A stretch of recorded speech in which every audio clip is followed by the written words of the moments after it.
Olá, estudantes. Nessa aula nós vamos desenvolver o circuito equivalente do transformador, considerando agora o transformador real. Na aula anterior nós vimos as condições que devem ser pré-estabelecidas para obtermos um transformador ideal. Nesse caso, nós vamos analisar que variáveis, que parâmetros devem ser levados em consideração no estudo do transformador real. Então, o modelo transformador real ele deve levar em consideração a resistência dos enrolamentos, os fluxos dispersos existentes tanto no enrolamento primário quanto no enrolamento secundário e a presença de correntes de excitação finitas devido a uma permeabilidade que não é finita e, portanto, ela é não linear, como vimos nas aulas anteriores.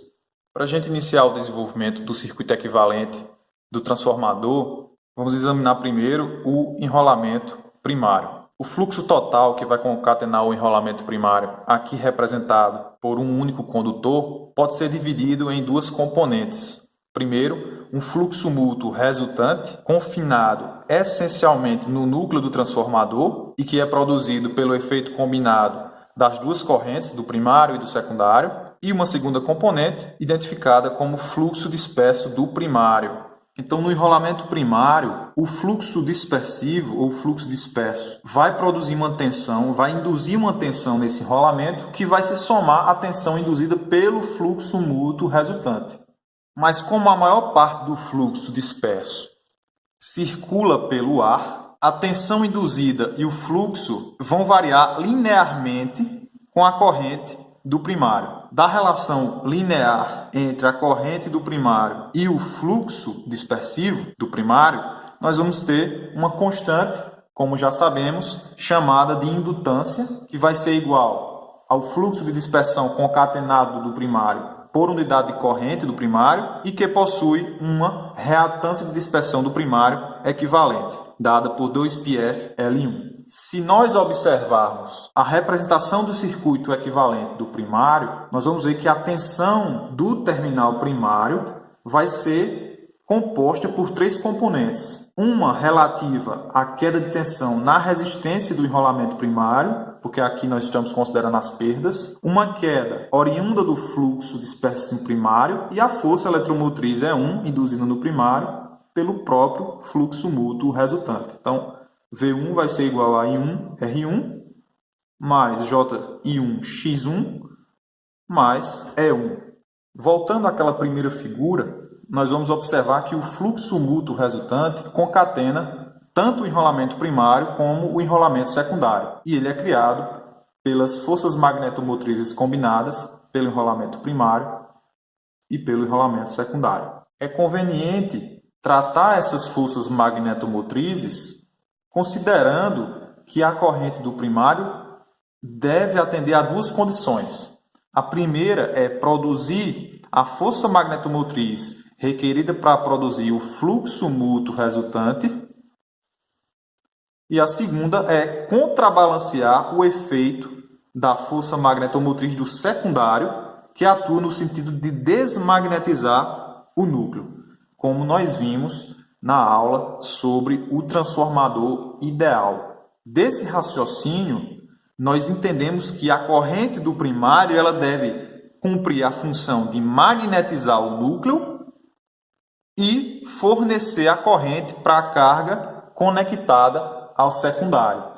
A corrente do primário, portanto, ela pode ser decomposta em duas componentes. Uma componente de excitação e uma componente de carga. Φ mais I2'. A corrente de excitação vai ser responsável pela produção do fluxo mútuo resultante, ou seja, vai ser responsável pela magnetização do núcleo. Por outro lado, a corrente de carga, I2', vai ser responsável pela alimentação da carga e ela é uma corrente componente da corrente do primário e que vai contrabalancear exatamente a força magnetomotriz da corrente secundária I2. Se a corrente de excitação, que é componente da corrente do primário, é a que produz o fluxo no núcleo, a força magnetomotriz líquida deve ser expressa da seguinte forma: N1 e Φ, que é correspondente a essa força magnetomotriz líquida, igual a N1 I1 menos N2 I2, ou seja, a diferença ou o contrabalanço entre a força magnetomotriz relativa à corrente circulante no enrolamento primário e a força magnetomotriz relativa à corrente circulante no enrolamento secundário. Dessa expressão, e sabendo que I1 é igual a Φ, componente de excitação, mais I2', componente de carga no primário, nós vamos obter a seguinte relação. N1 Φ igual a N1 I1 menos N2 I2 vai ser igual a N1 Φ mais I2', que é relativa à corrente do primário, menos N2 I2. Isso vai nos dar essa igualdade aqui. N2 I2 igual a N1 I2'. Então, a relação entre a componente de carga da corrente do enrolamento primário I2' é uma relação direta da relação de espiras multiplicada pela corrente do secundário. Então, a componente de carga da corrente do primário pode ser entendida como a corrente do secundário referida ao primário, como vimos na aula sobre o transformador ideal. Como já vimos anteriormente na aula sobre a corrente de excitação, ela pode ser tratada como uma corrente senoidal equivalente Φ, e ela pode ser decomposta em uma componente relativa às perdas no núcleo, é 1 ao quadrado sobre Rc, que é a resistência de perdas no núcleo, e, portanto, essa corrente IC está em fase com a força eletromotriz do primário, e em uma componente de magnetização que está atrasada de 90 graus em relação à força magnetomotriz do primário. No circuito equivalente do enrolamento primário, então, nós temos que adicionar o que a gente vai chamar de ramo de excitação, devido à presença dessa corrente de excitação senoidal equivalente. Esse ramo de excitação, ou ramo em derivação, vai ser compreendido por uma resistência de perdas no núcleo Rc, por onde vai circular a corrente IC, em paralelo com uma indutância de magnetização Lm, representada aqui pela reatância de magnetização, por onde circula a corrente Im de magnetização. Então, nesse circuito equivalente aqui, as perdas no núcleo foram representadas pela potência E1 ao quadrado sobre Rc. E essa resistência de perdas no núcleo, juntamente com a reatância de magnetização Xm, vai formar o que a gente chama de impedância de magnetização do transformador. Normalmente a gente assume que essa resistência de perdas no núcleo é constante e, portanto, as perdas no núcleo vão variar proporcionalmente ao quadrado da força eletromotriz. Adicionalmente, a reatância de magnetização Xm ela vai variar com a saturação do ferro, mas também, nesse caso, assumimos que essa reatância de magnetização é constante. Portanto, nós assumimos que a corrente de magnetização vai ser independente da frequência e vai ser diretamente proporcional ao fluxo mútuo resultante. Geralmente, em operação normal, a componente de perdas no núcleo, Rc, e a reatância de magnetização vão ser determinadas com valores nominais de tensão e frequência. E as suposições ainda são válidas como constantes, ainda que hajam pequenos desvios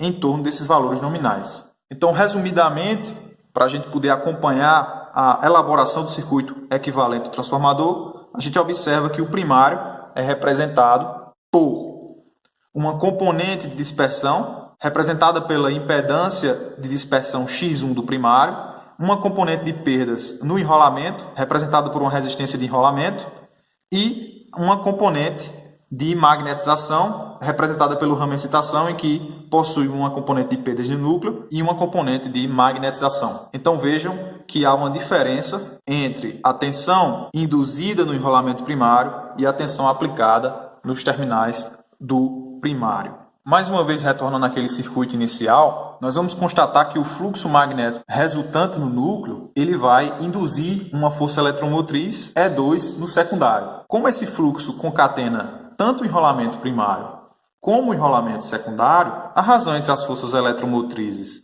do primário e do secundário deve ser igual à relação de espiras. Então, a gente vai ter uma relação E1 sobre E2 igual a N1 sobre N2.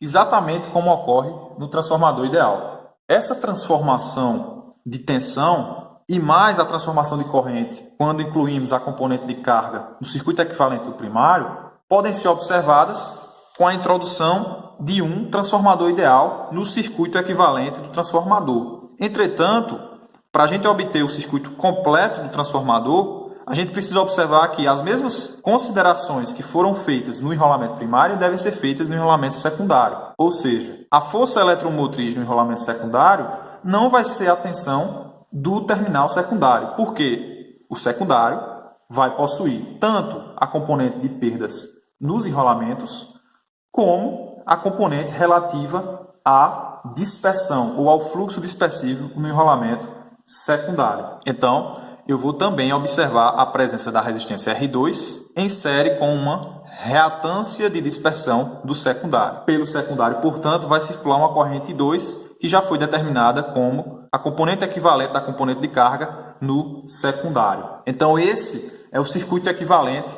do transformador. E se vocês observarem, é a representação de um transformador ideal que possui impedâncias externas relativa às perdas nos enrolamentos, à dispersão de fluxo nos enrolamentos primário e secundário e relativa à magnetização do núcleo. Portanto, esse é o circuito equivalente do nosso transformador. E toda análise que nós formos fazer de um transformador, nós devemos observar o seu circuito equivalente dessa forma ou de forma simplificada, como vamos fazer nas próximas aulas. Então, qualquer transformador, ele pode ser analisado e, portanto, pode ser modelado a partir da elaboração ou da análise do seu circuito equivalente. E como será visto nas próximas aulas, esse circuito equivalente pode ser modelado, pode ser obtido mediante ensaios de curto-circuito e de circuito aberto em um transformador real. Então, nós vamos fazer isso em laboratório em uma oportunidade. Nós vamos modelar um transformador a partir dos ensaios de curto-circuito e circuito aberto para a obtenção do circuito equivalente simplificado do transformador.